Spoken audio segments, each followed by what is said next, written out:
నమస్కారం ఘంటారావానికి స్వాగతం. ముందుగా ప్రధానాంశాలు. వర్షాలకు దెబ్బతిన్న పంటలపై నివేదిక ఇవ్వాలని ముఖ్యమంత్రి ఆదేశం. ధాన్యం కొనుగోళ్లపై తప్పుడు ప్రచారాన్ని తిప్పికొట్టాలని వ్యాఖ్య. నెలాఖరులోపు ఇందిరమ్మ ఇళ్ల లబ్ధిదారుల తుది జాబితా. జూన్ 3 నుంచి 20 వరకు రెవెన్యూ సదస్సులు నిర్వహించాలన్న సీఎం. ఉద్యోగుల సమస్యలపై రేపు కేబినెట్ సబ్ కమిటీ సమావేశం. ఆర్థికేతర అంశాలుగా విభజించి పరిష్కరించాలని భట్టి సూచన. రుతుపవనాల ప్రభావంతో రాష్ట్ర వ్యాప్తంగా విస్తారంగా వానలు.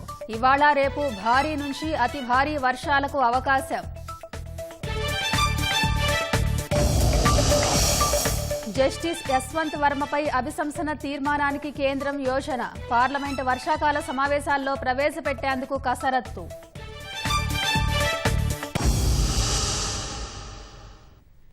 రికార్డు స్థాయిలో ధాన్యం కొనుగోలు చేసిన చిన్న ఘటనలను పెద్దదిగా చేసి అసత్య ప్రచారం చేస్తున్నారని ముఖ్యమంత్రి రేవంత్ రెడ్డి అన్నారు.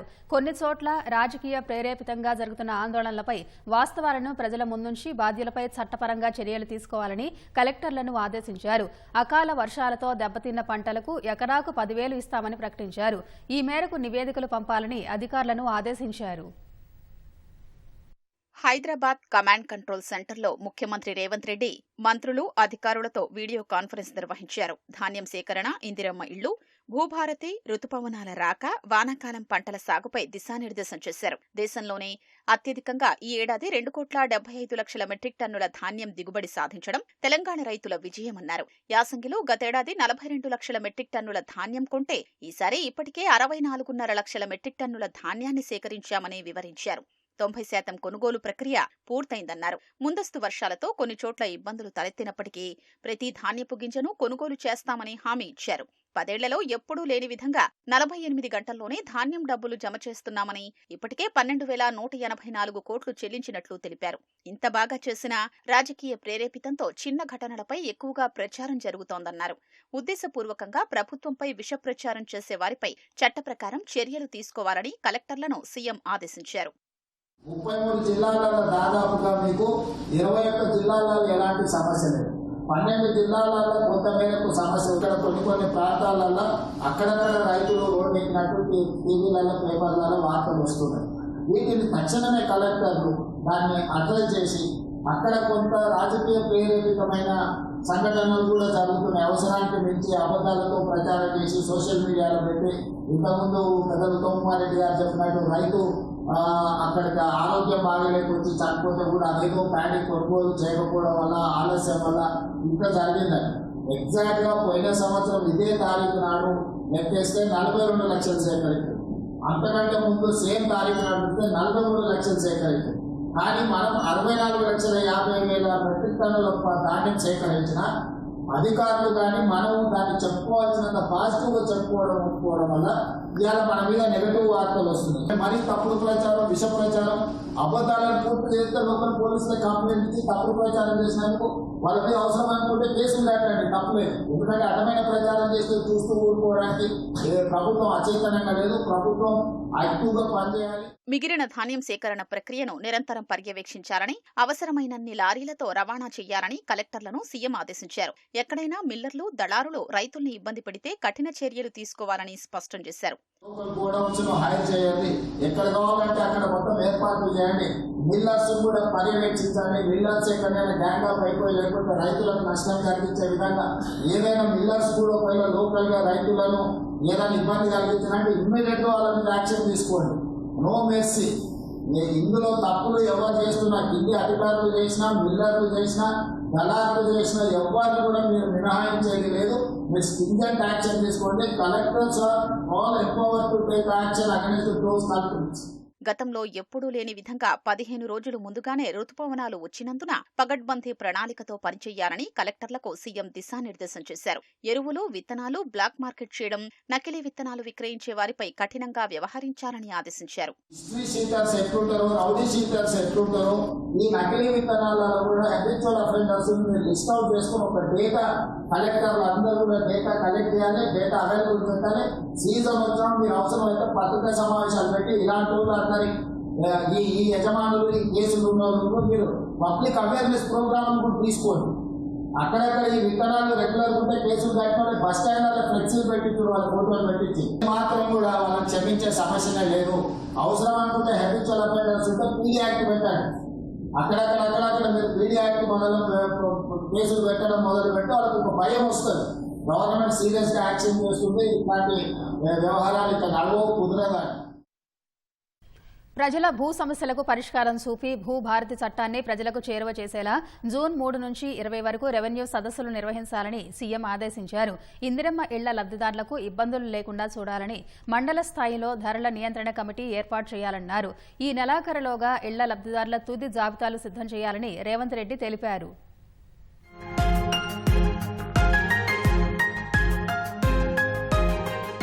ధరణి రైతుల పాలిట భూతంగా మారితే ప్రస్తుతం భూభారతి చట్టం రైతులకు చుట్టంగా ఉందని సీఎం రేవంత్ రెడ్డి అన్నారు. రైతుల భూ సమస్యలకు పరిష్కారాలు చూపించేలా జూన్ 3 నుంచి 20 వరకు రాష్ట్రమంతటా 3వ దశ రెవెన్యూ సదస్సులు నిర్వహించాలని ఆదేశించారు. ధరణి ఒక భూతంలాగా ఉంటే భూభారతి అనేది ఈ చట్టమే కాదు, పేద రైతులకు చుట్టంలాగా ఈరోజు వ్యవహరిస్తుంది. కాబట్టి ఈరోజు మీరు దీన్ని ఇంత బాగా మనం చట్టం చేసుకున్న యాప్ రిఫార్మ్స్ తీసుకొచ్చినా రైతులకు అవగాహన కల్పించకపోతే, లబ్ధిదారులకు అవగాహన కల్పించకపోతే మనం దెబ్బతింటాం. రైతు ఎప్పుడు ఆందోళన తగ్గుతుంది, ఎప్పటిలోనైనా సమస్య పరిష్కారం అయిపోతుంది, అట్లీస్ట్ ఒక అవగాహన వస్తుంది. అది అవుతుందో అవ్వదో, ఎప్పుడు అవుతుందో ఎట్లా అవుతుందో తెలియకుంటుంటే గందరగోళంలో ఉండే ఆందోళన జరుగుతుందో అట్లాంటి సమస్యలకు పరిష్కారం భూభారతి చట్టంలో వచ్చింది. జూన్ 3 తారీఖు నుంచి జూన్ 20 తారీఖు వరకు 3వ దశ రెవెన్యూ సదస్సులను మనం తీసుకోవాలి.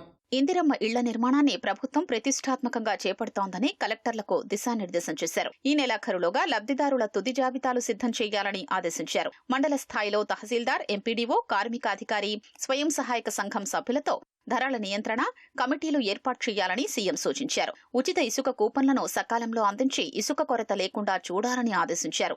తక్కువ ఖర్చుతో ఇళ్ల నిర్మాణం జరిగే కొత్త సాంకేతికతను అనుసరించాలని సూచించారు. ఇందిరమ్మ ఇళ్ల విషయంలో లబ్ధిదారులను కానీ, ఇందిరమ్మ కమిటీలను కానీ, మండల కమిటీలను కానీ రేట్ మానిటరింగ్ ఇష్యూస్ కానీ మేము చెయ్యము అని అంటే అది కుదరదు. ప్రజలు మన మీద చాలా హై ఎక్స్పెక్టేషన్ ఉన్నది. ఏమి చేయకుంటుంటే ప్రజలు మర్చిపోతారు.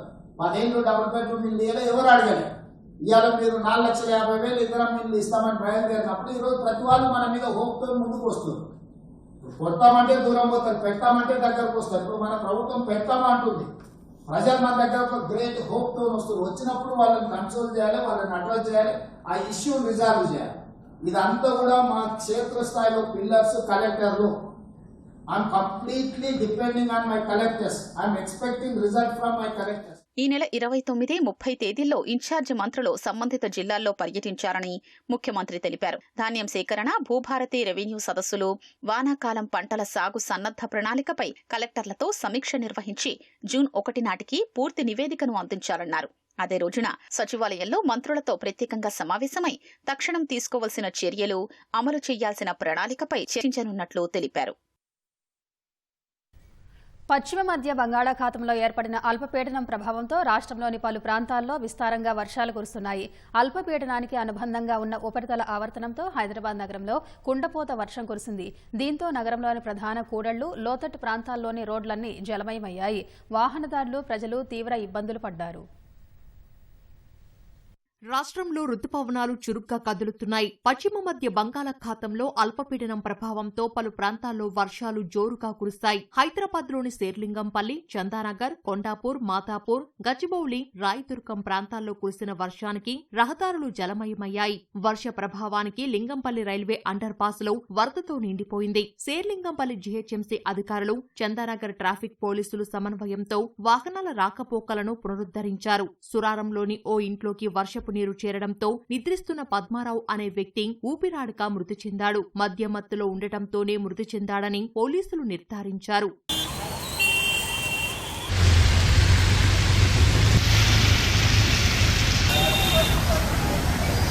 ద్రోణి ప్రభావంతో కురిసిన వర్షానికి నిర్మల్ జిల్లాలో వాగులు పొంగిపొర్లుతున్నాయి. కడెం మండలం ఎగువన అటవీ ప్రాంతాల్లో భారీ వర్షాలు కురియడంతో ఉడుంపూరు వద్ద వాగు ఉధృతంగా ప్రవహిస్తోంది. నిజామాబాద్లో పలు లోతట్టు ప్రాంతాలను కలెక్టర్ రాజీవ్ గాంధీ హనుమతితో కలిసి బోధన్ ఎమ్మెల్యే సుదర్శన్ రెడ్డి పరిశీలించారు. లోతట్టు ప్రాంతాలలో వర్షపు జలాలు నిల్వ ఉండకుండా యుద్ధ ప్రాతిపదికన పనులు చేపట్టి శుభ్రం చేయించాలని మున్సిపాలిటీ అధికారులను ఆదేశించారు.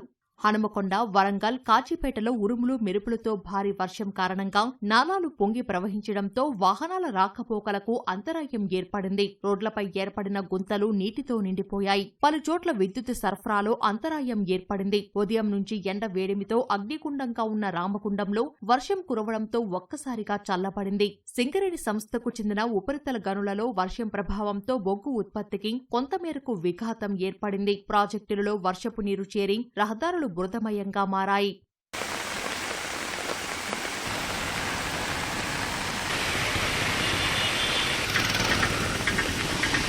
జనగామ జిల్లా గూడూరులో అత్యధికంగా 12.15 సెంటీమీటర్ల వర్షపాతం నమోదైంది. భద్రాద్రి జిల్లా గుండాలలో 11.85, ములుగు జిల్లా మంగపేటలో 11.83 సెంటీమీటర్లు నమోదు కాగా సిరిసిల్ల జిల్లా నాంపల్లిలో 10.78 సెంటీమీటర్ల వర్షపాతం నమోదైంది. ఇవాళ రేపు కూడా భారీ నుంచి అతి భారీ వర్షాలు పలుచోట్ల కురిసే అవకాశముందని వాతావరణ శాఖ వెల్లడించింది.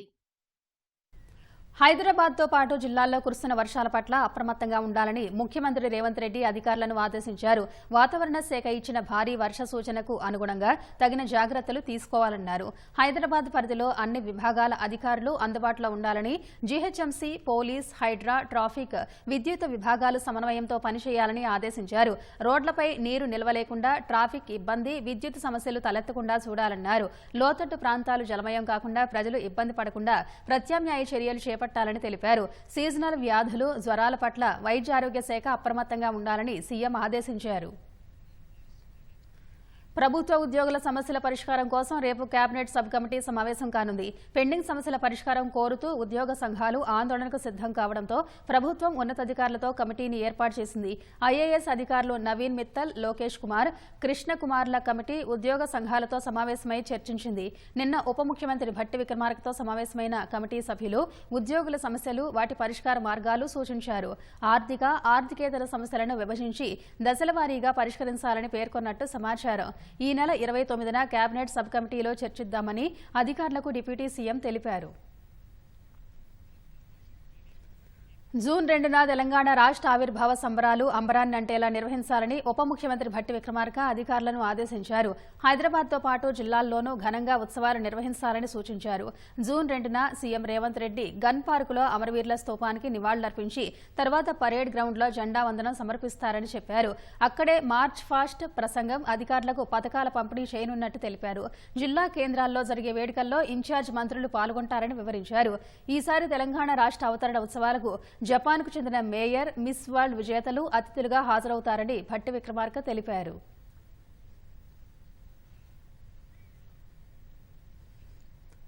టీడీపీ వ్యవస్థాపకులు దివంగత మాజీ ముఖ్యమంత్రి నందమూరి తారక రామారావు 102వ జయంతి పురస్కరించుకుని హైదరాబాద్లోని ఎన్టీఆర్ ఘాట్ వద్ద జూనియర్ ఎన్టీఆర్, కళ్యాణ్ రామ్ నివాళి అర్పించారు. సమాధి వద్ద పుష్పగుచ్చాలు ఉంచి తాతను స్మరించుకున్నారు. ప్రముఖుల రాక సందర్భంగా ఘాట్ వద్ద పోలీసులు భారీ భద్రత ఏర్పాటు చేశారు.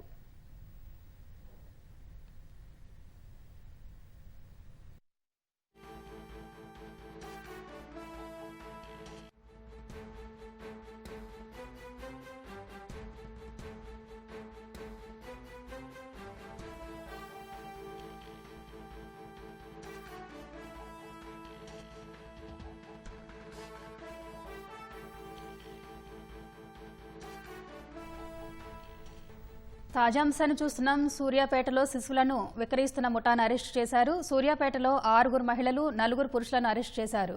ముఠా వద్ద 16 నెలల మగ శిశువును పోలీసులు గుర్తించారు. శిశువును చైల్డ్ వెల్ఫేర్ అధికారులకు అప్పగించారు. ఇప్పటికే 22 మంది శిశువులను విక్రయించినట్లు పోలీసులు గుర్తించారు. రాజస్థాన్, ఉత్తరప్రదేశ్, గుజరాత్ నుంచి శిశువులను తీసుకొస్తున్నట్లుగా గుర్తించారు. ఒక్కో శిశువును 3 లక్షల నుంచి 7 లక్షలకు అమ్ముతున్నట్లుగా పోలీసులు గుర్తించారు. నిందితుల్లో హైదరాబాద్, సూర్యాపేట, విజయవాడ వాసులున్నట్లుగా గుర్తించారు.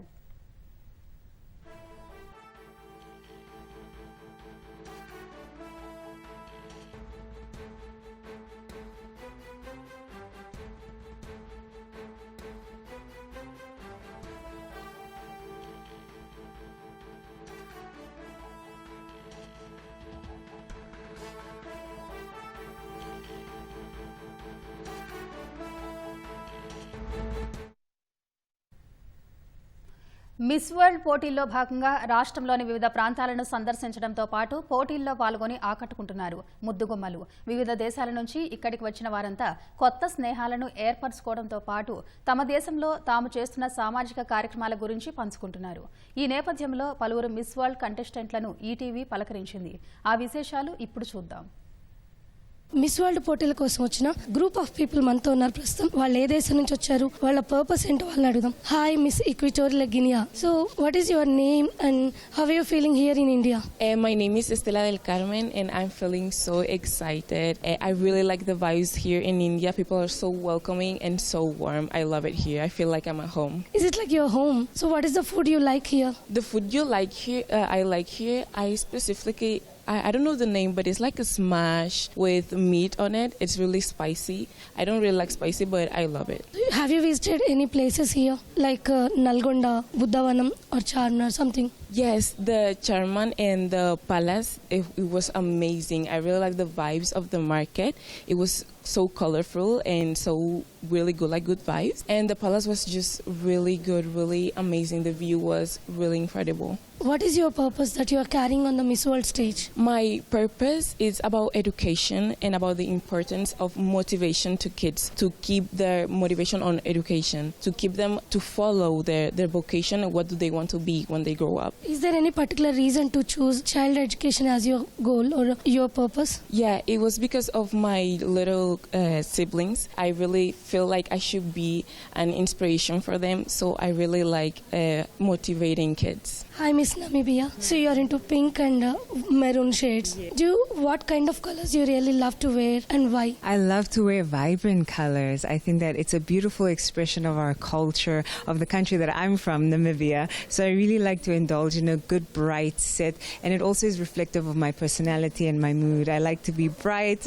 I like to stand out, and I think that my wardrobe reflects that. What kind of person you are actually? You are fun-loving or serious work mode or something?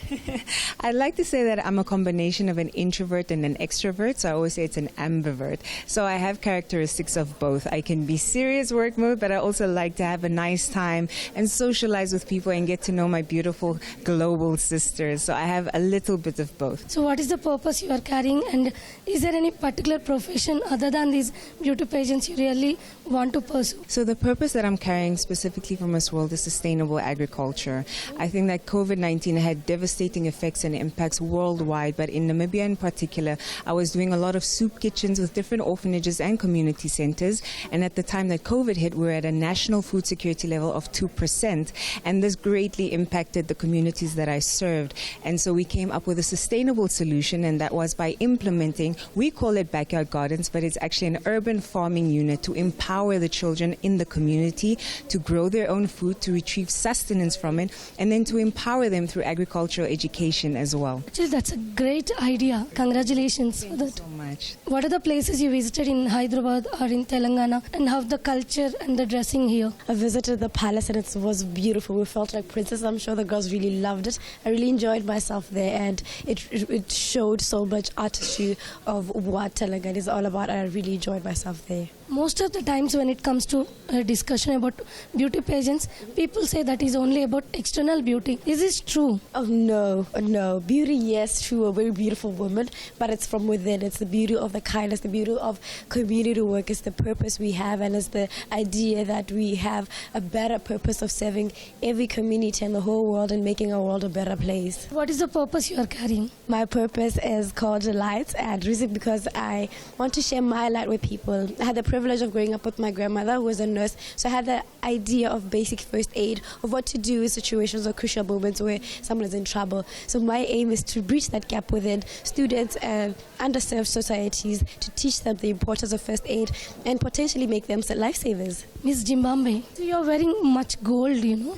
So as a South Indian, actually here we have some obsession with the gold. Do you have the same? Yes, I think because my country is very rich in mineral resources and gold is one of them. So today I miss home a little bit. I was like, you know what, a touch of gold can help me remember home. What kind of jewelry you really want to wear? You like the heavier one or the lighter one, or specially designed? I like light jewelry jewelry. I feel like light jewelry complements who I am, something simple and elegant, and it doesn't steal away from the outfit. So is there any profession you want to pursue? Yes, I am actually studying towards engineering. I'm now in my 5th and final year, so by December I'll be graduating as a chemical and processing engineer. Chemical engineering is a bit difficult and it is very important too. So what made you to take that chemical engineering as your education stream? I have just always had a passion for the sciences, but at the same time I wanted to ensure that I take part in a science that allows me to make an impact and make a difference. So you realize that with chemical engineering, our job is to optimize systems. When you get to a place, you can change that system and make it better.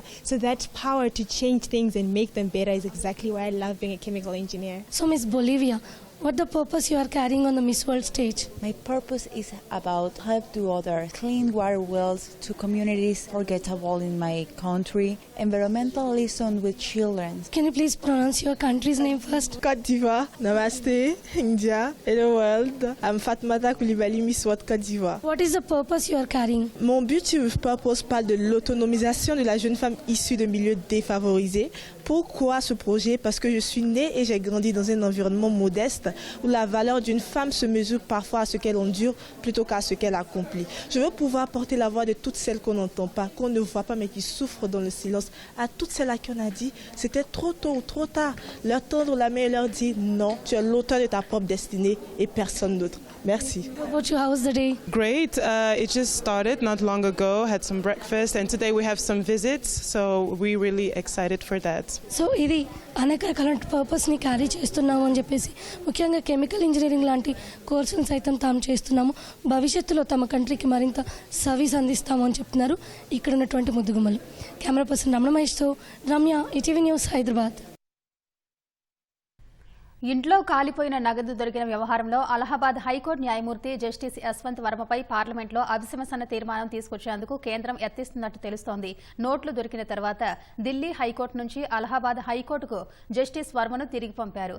Justice Varma స్వయంగా రాజీనామా చేయకపోతే జులైలో ప్రారంభమయ్యే వర్షాకాల సమావేశాల్లో అభిశంసన తీర్మానం ప్రవేశపెట్టాలని కేంద్రం యోచిస్తున్నట్టు ప్రభుత్వ వర్గాలు తెలిపాయి. అంతర్గత విచారణ తర్వాత వర్మను రాజీనామా చేయమని గత సీజేఐ జస్టిస్ సంజీవ్ ఖన్నా ఒత్తిడి చేశారని, కానీ ఆయన నిరాకరించారని పేర్కొన్నాయి. ఈ నేపథ్యంలో కేంద్ర ప్రభుత్వం అభిశంసనకు వెళ్లనున్నట్టు తెలుస్తోంది. పార్లమెంటు ఉభయ సభల్లో ఎక్కడైనా అభిశంసన తీర్మానాన్ని తీసుకురావచ్చు. రాజ్యసభలో కనీసం 50 మంది, లోక్సభలో 100 మంది సభ్యులు దీనికి మద్దతు ఇవ్వాలి. 3/2 ఓటుతో తీర్మానం ఆమోదించిన తర్వాత లోక్సభ స్పీకర్ లేదా రాజ్యసభ చైర్మన్ సీజేఐకి సిట్టింగ్ సుప్రీంకోర్టు న్యాయమూర్తిని, హైకోర్టు ప్రధాన న్యాయమూర్తిని దర్యాప్తు కమిటీకి నామినేట్ చేయాలని లేఖ రాస్తారు. విచారణ తర్వాత చర్యలు తీసుకుంటారు. హార్వర్డ్ విశ్వవిద్యాలయంతో కుదుర్చుకున్న $100 మిలియన్ విలువైన కాంట్రాక్టులను రద్దు చేసుకోవాలని డొనాల్డ్ ట్రంప్ యంత్రాంగం ఫెడరల్ ఏజెన్సీలను ఆదేశించినట్టు ఓ సీనియర్ అధికారి తెలిపారు. కాంట్రాక్టులను సమీక్షించింది, ప్రత్యామ్నాయ సంస్థలను ఎంపిక చేయాలని సాధారణ పరిపాలన శాఖ ఒక ముసాయిదా లేఖను పంపిందని చెప్పారు. హార్వర్డ్ విశ్వవిద్యాలయంతో 9 ఏజెన్సీలు 30 కాంట్రాక్టులు కుదుర్చుకున్నట్టు మరో అధికారి తెలిపారు. అందులో డిపార్ట్మెంట్ ఆఫ్ హోంల్యాండ్కు చెందిన అధికారులకు ఎగ్జిక్యూటివ్ శిక్షణ కాంట్రాక్ట్ కూడా ఉందని చెప్పారు. కాంట్రాక్టుల విలువ $100 మిలియన్ వరకు ఉంటుందని తెలిపారు. ఇప్పటికే ట్రంప్ సర్కార్ హార్వర్డ్, కొలంబియా, బ్రౌన్ సహా 9 ప్రముఖ విశ్వవిద్యాలయాలకు $2.6 బిలియన్ ఫెడరల్ గ్రాంట్లను రద్దు చేసింది.